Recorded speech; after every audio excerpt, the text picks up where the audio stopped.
ini kita akan membahas mengenai teaching at the right level. Seperti yang kita ketahui, peserta didik itu adalah individu yang unik. Mereka memiliki karakteristik yang berbeda-beda. Nah, dalam teaching at the right level, karakteristik yang dimaksud ini adalah tingkat pemahamannya. Artinya, setiap peserta didik itu memiliki tingkat pemahaman yang berbeda-beda. Nah, untuk mengetahui tingkat pemahaman itu, maka kita sebagai guru perlu melakukan asesmen diagnostik atau asesmen awal. Saat ini, pendidikan di Indonesia mengelompokkan siswa-siswa di dalam kelas berdasarkan tingkat usianya, bukan berdasarkan tingkat pemahamannya. Sehingga di dalam kelas tidaklah mungkin setiap siswa dapat perlakuan yang sama dari gurunya. Karena apa? Karena tingkat pemahaman mereka saja sudah berbeda-beda.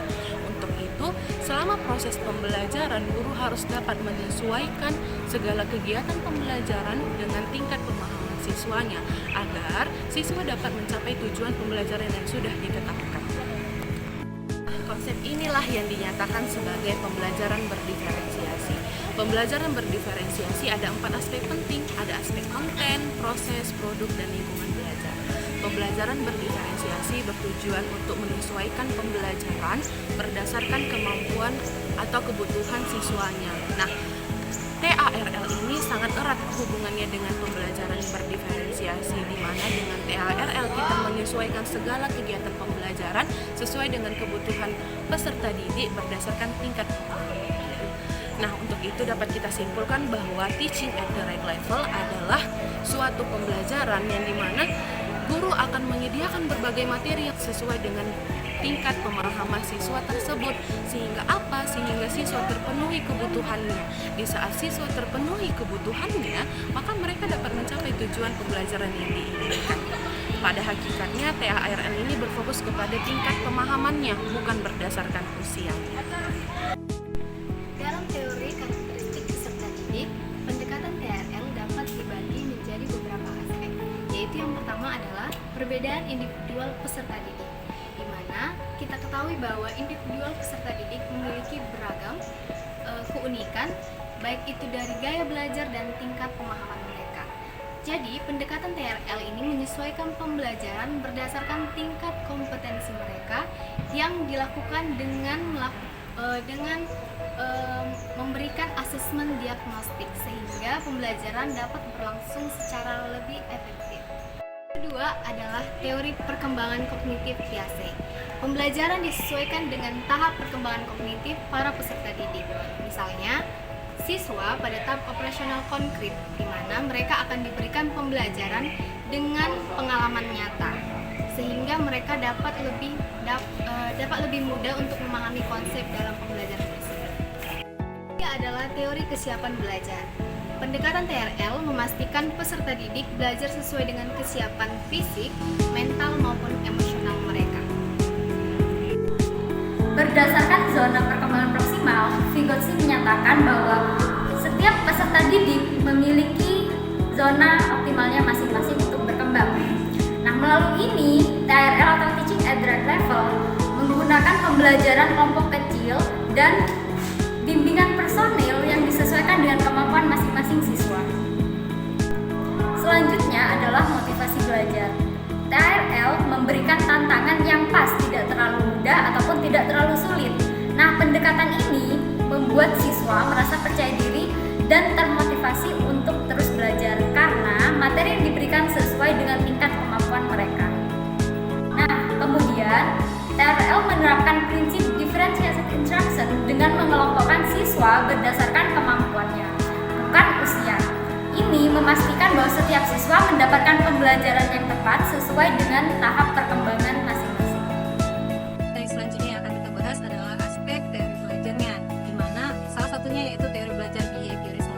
Dalam teori belajar behaviorisme, peserta didik di dalam pembelajarannya dikaitkan dengan stimulus dan respons, dan penting dalam hal ini ada penguatan ataupun reinforcement. Nah, dalam kaitannya dengan teaching at the right level, peserta didik, guru dapat memungkinkan peserta didik untuk belajar sesuai dengan tingkat kemampuannya, sehingga peserta didik akan mengalami pembelajaran yang dengan keberhasilan yang lebih sering. Nah, keberhasilan ini akan bertindak ataupun berfungsi sebagai penguatan positif untuk membantu motivasi belajarnya agar peserta didik dapat terus belajar.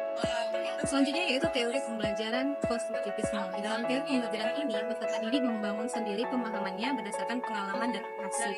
Nah, apa kaitannya dengan teaching at the level? Dalam teaching at the level, guru memberikan pembelajaran sesuai dengan kemampuan ataupun pemahaman peserta didik itu sendiri. Nah, siswa ataupun peserta didik akan mendapatkan pemahaman yang lebih mendalam melalui eksplorasi dengan interaksi dengan pembelajaran yang diberikan oleh guru. Selanjutnya yaitu multiple intelligence. Peserta didik kita memiliki kecerdasan yang beragam. Bisa jadi peserta didik memiliki kecerdasan dalam bidang linguistik, kinestetik, musikal, maupun yang lain. Nah, dalam kaitannya dengan teaching at the level, guru harus bisa mengakomodasi ataupun memberikan pembelajaran atau aplikasi pembelajaran yang mengakomodasi seluruh ataupun keragaman kecerdasan mereka ini. Oke, nah selanjutnya adalah self-determination theory. Nah, jadi pada teori ini, siswa akan termotivasi jika kebutuhan psikologis dasar mereka terpenuhi. Nah, jadi kaitannya dengan THR adalah tugas yang diberikan harus sesuai dengan tingkat kemampuan mereka, sehingga pencapaian pembelajaran mereka meningkat. Nah, selanjutnya adalah experience learning theory. Jadi pada teori ini menekankan pembelajaran berbasis pengalaman akan lebih efektif untuk meningkatkan kemampuan mereka. Dan kemudian kaitannya dengan THR adalah tugas yang diberikan harus berbasis pengalaman dan juga bisa memfasilitasi siswa untuk menyelesaikan tugas tersebut. Nah, kemudian teori pemrosesan informasi. Nah, setiap peserta didik memiliki kapasitas memori yang terbatas, jadi kita harus bisa menyesuaikan keadaan mereka. Nah, jadi di sini THRL berperan untuk memastikan bahwa setiap peserta didik tidak kewalahan dalam memproses informasi yang diberikan kepada mereka. Selanjutnya akan saya jelaskan tentang hubungan antara THRL dengan teori belajar sosial menurut Albert Bandura. Jadi teori belajar sosial Albert Bandura itu membahas tentang 3 konsep penting, yaitu ada tentang imitasi, modeling, dengan observasi. Nah, itu dapat dikerjakan melalui kelompok belajar kecil yang dikerjakan melalui pendekatan THRL ini. Yang berikutnya adalah teori humanistik yang dikemukakan oleh pakar yaitu Maslow. Jadi menurut teori ini, pembelajaran akan berlangsung dengan baik apabila kebutuhan dasar siswa itu sudah terpenuhi. Nah, apa kaitannya dengan THRL?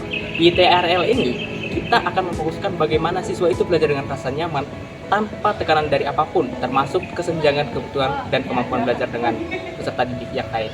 Kemudian yang berikutnya adalah pembelajaran yang sesuai dengan kompetensi atau competency based learning. Nah, di sini kemampuan-kemampuan itu yang dapat dihitung, itu yang perlu dilakukan dan disesuaikan dengan THRL yang sudah dihitung sebelumnya atau ditentukan sebelumnya. Demikian, terima kasih.